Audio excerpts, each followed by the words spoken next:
Arab Saudi. Itu dulu sebelum ada hotel. Buyut saya kelima atau keenam dulu haji, namanya Badur Rahman. Itu kalau mau ingin menghindari terik matahari itu masuk gua. Itu masuk gua itu hanya separuh badan, kakinya di luar. Jadi jangan bayangkan kalau gua di Indonesia kayak gua Akbar di Tuban orang bisa masuk jalan-jalan, enggak. Gua di Arab itu kayak cepitan batu, tidak sampai masuk. Sehingga kepalanya dimasukkan, kakinya masih kena matahari, saking panasnya Arab Saudi. Sehingga dalam bayangan hijrah ketika Nabi bersembunyi di gua Sur, itu kata Abu Bakar, kalau orang kafir melihat kakinya pasti melihat kita karena nggak bisa masuk penuh. Jadi orang itu mau dempes tok. Sehingga ya kira-kira luasnya gua paling segini. Makanya guyonannya kiai-kiai itu untung nggak kayak gua Indonesia. Kalau kayak gua Indonesia laba-labanya capek karena luas sekali. Jadi jangan bayangkan gua Arab tuh kayak gua Indonesia. Makanya bayangannya andai kan orang tuh melihat ke bawah pasti melihat kita karena orangnya nggak bisa masuk penuh, nggak bisa masuk 100%. Ya kayak cepitan batu lah mirip. Itu kan mirip Gunung Uhud. Gunung Uhud kata Rasulullah, nanti kalau kamu perang itu di atas, menang atau kalah di atas, musuh biar di bawah, dengan di atas kamu bisa manah. Jangan bayangkan kayak Gunung Merapi, kayak Gunung Penanggungan. Lah kalau Gunung Penanggungan manah ke bawah yang leyang kan. Jadi gunung di Arab itu kayak bukit ya, sampean pernah kan ke Uhud itu ya sama ini aja tinggi ini kan. Lah ini yang mulai ada mis, makanya nerjemah itu susah di Indonesia. Karena jabal itu tidak harus tinggi. Kalau tinggi nggak bisa manah dari atas ke bawah kan tidak ngefek kan. Sampai kalau ke Uhud gunungnya kan pendek sekali sehingga yang manah dari atas ke bawah ya kalau kena musuh ya celaka karena memang dekat. Ya kalau gunung Indonesia manah dari atas ke bawah yang leyang nggak ngefek. Nah itu susahnya nerjemah bahasa Arab ke kita. Jadi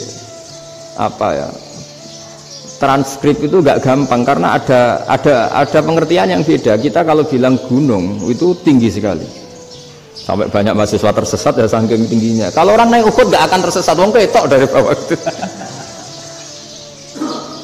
Nah ini pentingnya ngaji ya. Jadi akhirnya ulama-ulama Indonesia itu dipakai rujukan. Jadi mulai Mbah Hasyim, Mbah Ahmad Dahlan sampai era buyut-buyut itu masih orang alim. Lama-lama yang di Indonesia ini orang-orang yang bodoh. Sehingga orang Jawa kalau ke sana dibully, ya Jawa tak kulu kaya. Orang Jawa itu penggaweannya itu makan ular.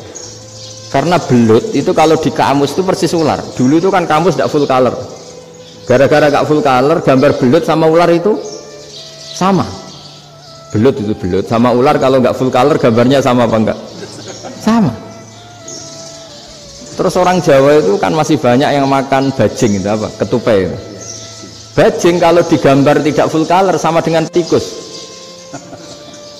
Gambar yang tidak warna. Hitam putih. Sehingga kita ini dibully pemakan tikus dan pemakan ular. Karena belut itu persis ular kalau digambar yang tidak full color.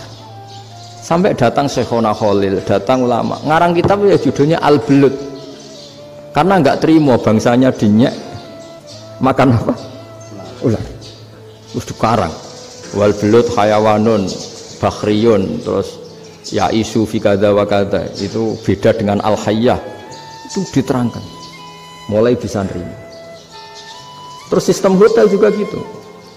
Sampai tanyakan dalam sejarah dulu orang Sedayu ada namanya Syekh Mukhtar. Syekh Mukhtar bukan bikin rumah besar yang siapapun orang Indonesia haji itu nempat di sana. Nah ini yang menginspirasi akhirnya ada hotel. Dulu Syekh Mukhtar hanya menyediakan untuk hujat-hujat Indonesia. Lama-lama jadi hotel. Tidak mau saya mau cerita. Kata Mbah Mun sering cerita.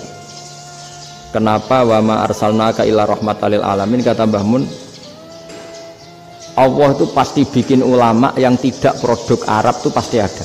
Kalau orang Arab jadi ulama wajar, bahasanya Arab, domisilinya di Arab.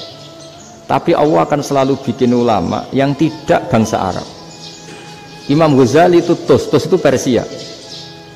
Imam Bukhari itu kira-kira kalau sekarang ikut Uzbek, ya Imam Bukhari itu kalau negara sekarang ikut mana? Uzbek. Kenapa demikian kata Mbah Mun? Karena Allah sudah ngendikan wama arsalnaka illa kafatan linnas. Manusia semua ini kena khitabnya Islam.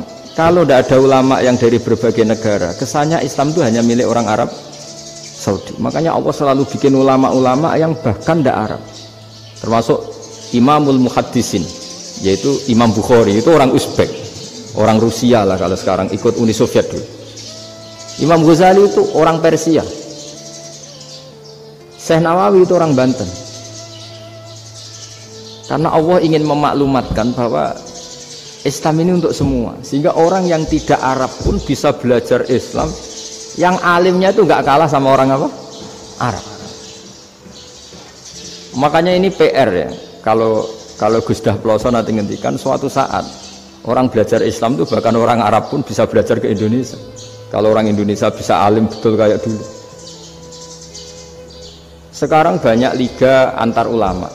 Itu orang Indonesia pasti masuk. Ulama-ulama top dunia itu pasti orang Indonesia banyak yang masuk. Karena tadi ketika orang Indonesia baca kitab, itu orang Arab itu kagum, kok bisa tidak bahasanya baca secara benar. Bukan sekedar bisa baca secara benar. Karena memang dilatih sedemikian rupa di pondok-pondok. Makanya kita semua lah, yang alim di Indonesia itu kemana-mana ya pasti alim. Dulu putra Mbah Mun namanya Gus Zofur itu tahun pertama ya sudah the best di tahun pertama. Kalau tahun pertama the best-nya ilmunya bawaan dari sarang, dari keluarganya. Gus Najih mondok di Sayyid Muhammad tahun pertama sudah dipuji sebagai yang teralim karena ya sanu. Kalau dipujinya tahun ketiga, tahun keempat kan mungkin dapat dari sana. Ini tahun pertama. Seolah lagi tahun pertama.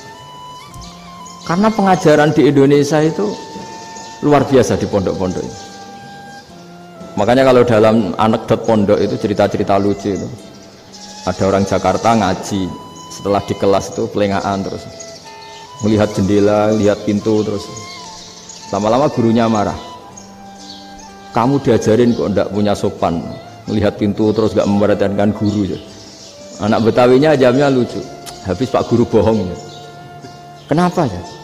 Kamu Pak Guru bilang Ja'a Zaidun, Zaid datang. Tak lihat enggak ada yang datang. Setelah itu contoh nasab kan ro'a itu Zaidan. Saya melihat Zaid, saya enggak melihat Zaid. Contoh ketiga yang jer kan maror tu Zaidin. Saya berjalan ketemu Zaid. Pak Guru diam di situ enggak jalan-jalan.